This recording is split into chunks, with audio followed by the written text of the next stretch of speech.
தேனி மாவட்டம் ஆண்டிப்பட்டி பகுதியைச் சேர்ந்தவர் 60 வயதான சுப்பிரமணி தனியார் நெசவாலையில் தறியியக்கும் வேலை செய்து வந்திருக்கிறார். இவரிடம் கடந்த 2018ஆம் ஆண்டு ஆண்டிப்பட்டியைச் சேர்ந்த முருகன் தீபா தம்பதி அறிமுகமாகியுள்ளனர். உசிலம்பட்டியில் உள்ள தமிழ்நாடு அரசு போக்குவரத்து கழக பணிமனையில் மெக்கானிக்காக பணிபுரிந்து வந்த முருகன் தனது மனைவியுடன் இணைந்து தீபாவளி சீட்டு நடத்தி வருவதாக கூறியுள்ளார். வருடத்திற்கு 1,04,000 ரூபாய் பணம் செலுத்தினால் முதிர்வு தொகையோடு 31,000 ரூபாயை கூடுதலாக சேர்த்து தருவதாக ஆசை வார்த்தைகள் கூறியுள்ளார். அதனை உண்மை என நம்பிய சுப்பிரமணி தனது குடும்பத்தினர், உறவினர்கள், நண்பர்கள் என பலரிடம் இருந்து பணம் வாங்கி 18,52,000 ரூபாய் பணத்தை கட்டியுள்ளார்.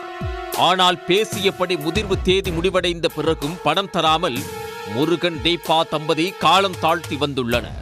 அதோடு உரிய பதிலையும் அளிக்கவில்லை.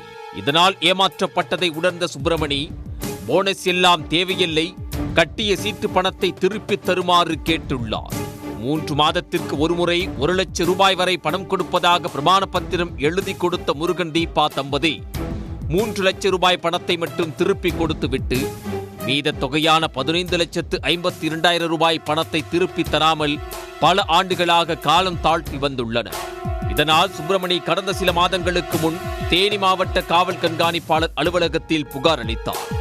அதன் அடிப்படையில் விசாரணை நடத்திய போலீசார் கடந்த மே மாதம் 29ஆம் தேதியன்று முருகன் மற்றும் அவரது மனைவி தீபா மீது வழக்கு பதிவு செய்தனர். அதன் தொடர்ச்சியாக தற்போது முருகனை மட்டும் கைது செய்து சிறையில் அடைத்துள்ளனர். உடனுக்குடன் செய்திகளை தெரிந்து கொள்ள சன் நியூஸ் பெல் ஐகானை கிளிக் பண்ணுங்க.